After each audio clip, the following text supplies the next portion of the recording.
In today's video, we are creating some gorgeous DIY projects using the Crafter's Square wooden planks. These come from Dollar Tree. They come in 2 sizes and you get 6 pieces in each, which makes each project very inexpensive. I am so happy that Dollar Tree is putting these out. I just feel like it gives us so many options and we're able to DIY easier with a blank canvas rather than having to scrape off or redo all of those little signs. I'm so excited to go ahead and jump on into the video and show you all how I end up using these little wooden planks. The first thing that I knew I had to try whenever I was using these wooden planks was to use several of them to piece together to create a bigger sign. I love making signs, and if you followed me very long on this channel, I make signs all the time out of Dollar Tree signs using seasonal ones, and I have to scrape off everything that's on the sign. So I was excited to be able to create my own with mostly Dollar Tree items, like I said, other than using this Walmart paint stick. They sell these in a pack of 3 for a little over $1, so still very inexpensive, but I did feel like it needed the support there. If you wanted to substitute this with Dollar Tree items, you could use some of the seasonal stakes, like the yard stakes they put out. You could pull that back piece off, and that would be some long thin wood that you could use to connect all of these together.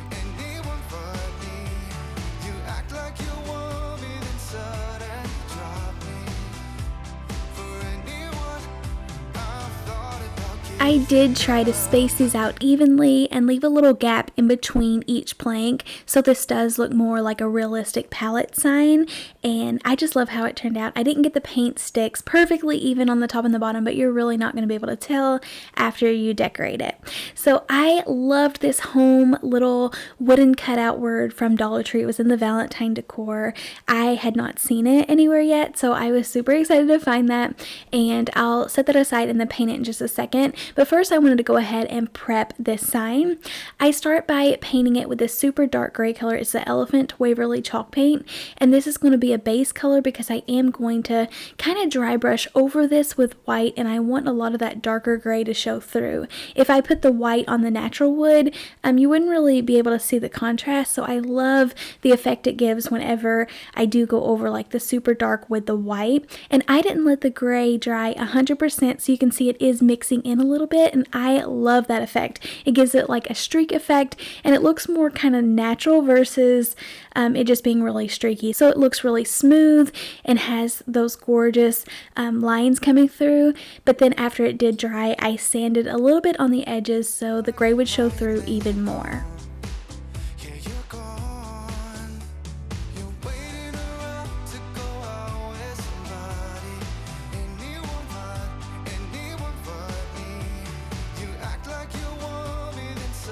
I stared at this home sign forever. I could not decide if I wanted to paint it black or if I wanted to use that same super dark gray color. So you'll have to let me know in the comments down below what you would have painted this. I just decided to go ahead and jump in and paint it black, and I'm so happy I did because I feel like it really adds a lot of contrast. It makes the home really pop off of that sign, but I did leave the little heart so that I could paint it gray just to kind of soften the sign up a little bit. And I'm really happy I did that because it kind of makes it all come together. Even though I have like the gray in the background, the heart still pops out at you.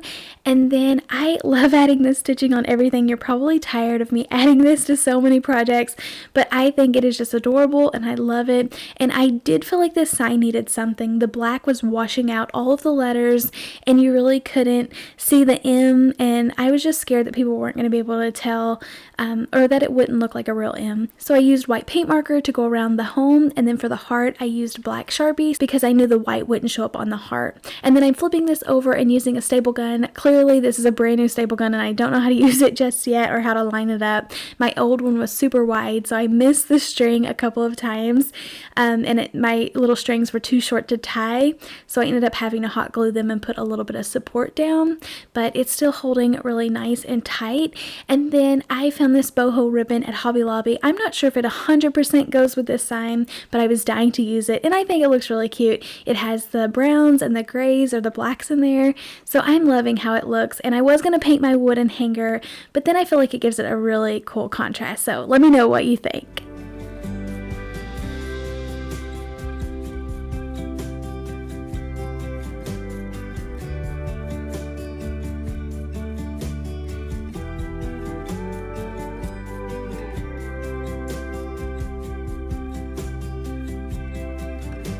Next up, I am using the more square wooden planks, and I think this is my favorite project of this video. I think it turned out really, really pretty. I was wanting to create like a farmhouse planter box, and with this being like natural wood, I knew I was going to be able to give it a stained effect, so I was so excited. I tried to be really, really careful when I was constructing this that I didn't get a lot of hot glue on the outside, so if I do kind of stain it, that doesn't mess it up.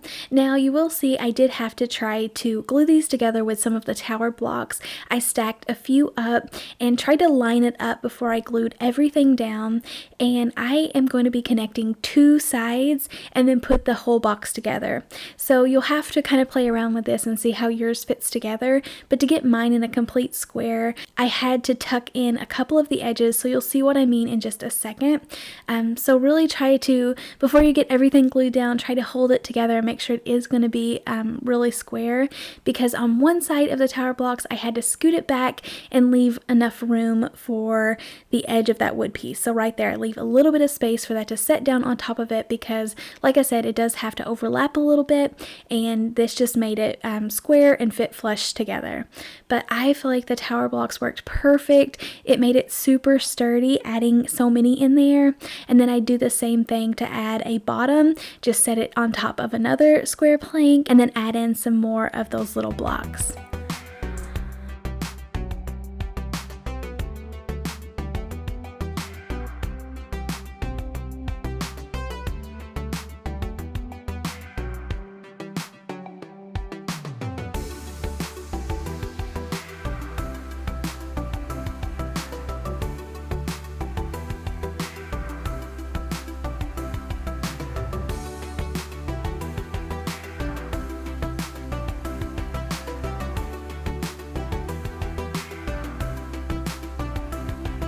My Walmart has been sold out of this antique wax for so long, and I found this huge container of it the last time I went, so I was so excited to use this. So I do end up using it on a couple of my projects today, but I love using this wax. It works as a stain. I hate staining in my craft room because it's really smelly and it just gets everywhere and you cannot get it off of your hands, but this works so good. So you just paint it on, and then I used an old washcloth to kind of wipe off the excess, and it gives it that darkish stain look. I just love it so much. It worked perfect for these wooden planks because it really absorbed it like stain is supposed to work.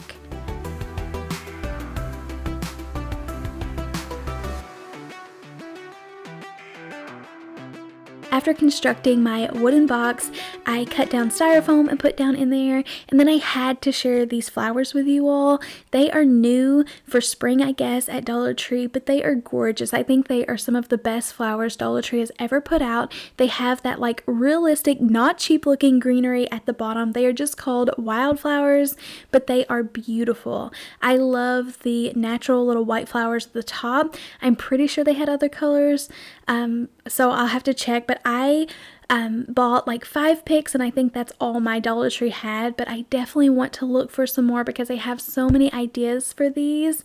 I went ahead and cut mine off of the stems with wire cutters so that I could tuck them around and make a pretty arrangement, and then I tucked in just extra boxwood that I had lying around in the bottom so you couldn't see the styrofoam. And then I'm showing you a few options you could use. You could paint that little magnet circle that Dollar Tree has, or I had a galvanized flower from Walmart that would work on the front. I really wanted a charm, but I decided to go with this wooden heart in these little wooden packs from Dollar Tree, and I took it outside and sprayed it with some silver spray paint, and then I'm giving it a galvanized look by kind of dabbing on the elephant dark gray as well as some of the white.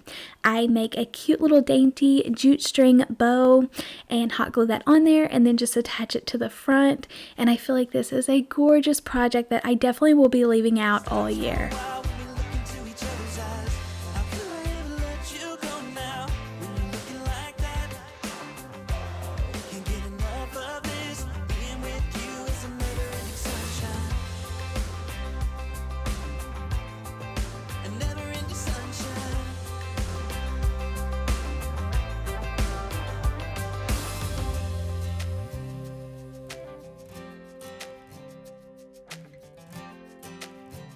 Next up, I wanted to show you all another way you can use these wooden planks that I love using, and that is whenever I pick up one of these small canvases from Dollar Tree and they won't stand up on their own, and I hate hanging them on the wall. They're just really small for the decor that I'm looking for, so I love to make them freestanding. I feel like it makes it look like a higher end piece and just really nicer overall. So I'm using one of the longer planks. I painted it with this medium colored gray paint, and then of course dry brush over that with my darker elephant color, but I feel like it matches the text and the little laundry picture that was on the sign, so you really want to coordinate the color that you paint this with the photo that you're wanting to match it. And then I hot glue it to the bottom and support it with some tower blocks. I decided to add in a little bow for texture, but I think it just really spices up all of these little cheap Dollar Tree signs and make them look so much nicer and so much easier for me to use.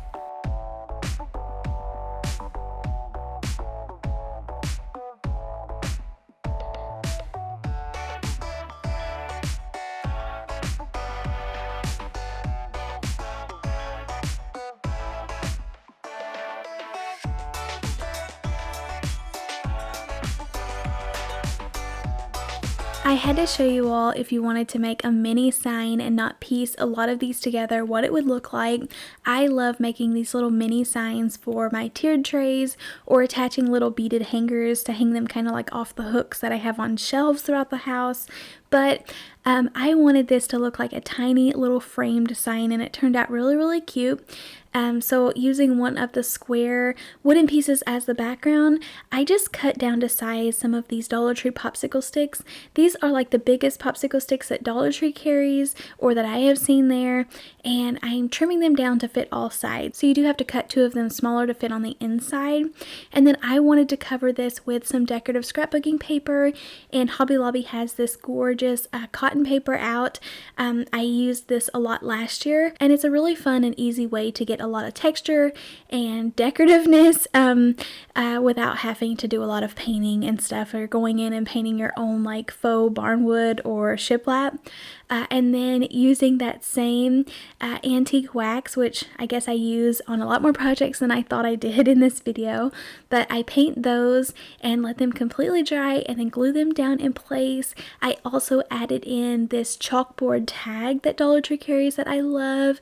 I made a little bow out of more jute string, and then just using some Dollar Tree stickers. That's how I decided to decorate mine. If you didn't want to go that route, you could just take a chalk pen and write what you wanted to, but I feel like this was so cheap, and this just looks really, really cute on, like I said, a tiered tray.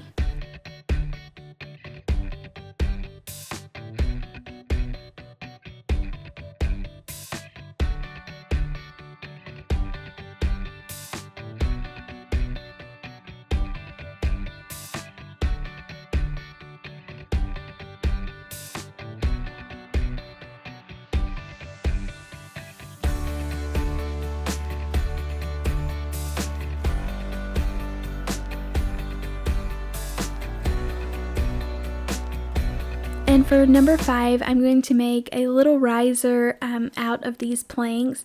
I was dying to try this for a long time, so I just had to see if it would work. I ended up using 4 of these planks, and I attached them to one, so that's going to be the support. But I do end up flipping these upside down and putting some little popsicles on the edges, so it kind of wouldn't rock back and forth, and it had some more support on the edges, and there wouldn't be any gaps. But these little risers are perfect for kind of elevating like candles and photo frames. I wouldn't put a ton of weight on this one, but I feel like it was pretty sturdy at the end. But like I said, just adding in extra support with the popsicle sticks. And then for the legs, I'm using one of these little brain teasers. It was kind of like in a cube whenever I purchased it, but after you open it up and pull it apart, you can cut it, and then you get all of these big chunky blocks, which would work perfect for crafting. So I had to use those as the little feet, and I feel like they're so much nicer than the little wooden blocks Dollar Tree has. I put them in the 4 corners and then went over this with more of the antique wax.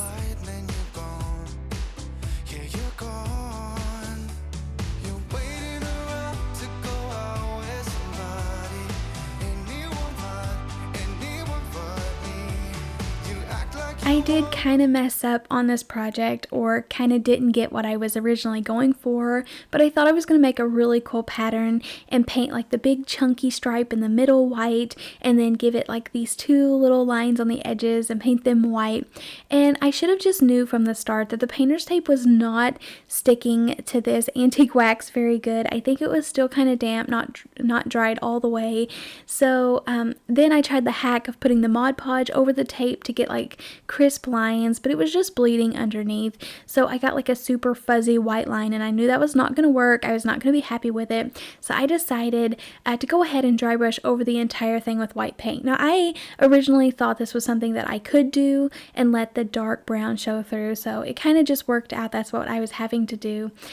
So after I got a lot of white paint on there, I felt like it still needed some more detail. So I had done this to a frame in a few videos back, and kind of changed up one of the Dollar Tree plastic frames by cutting some of the little wooden hair beads in half, and it turned out so beautiful and I loved it. So I was going to try this with some of my chunky beads, and it also worked really good.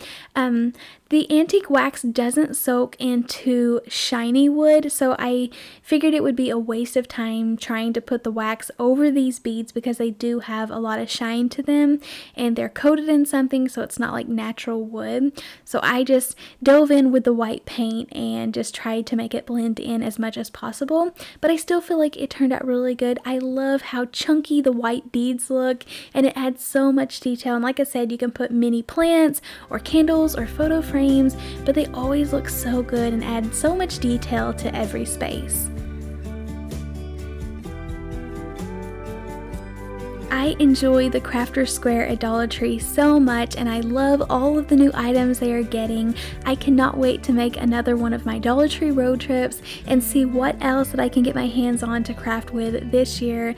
It is so much fun going to Dollar Tree not knowing what to expect, and then coming home with some fun new craft supplies. Thank you all so much for coming along and crafting with me. I had so much fun putting together these projects using the wooden planks. Definitely let me know in the comments down below which one of these projects was your favorite. If you enjoyed this video, don't forget to hit the thumbs up button.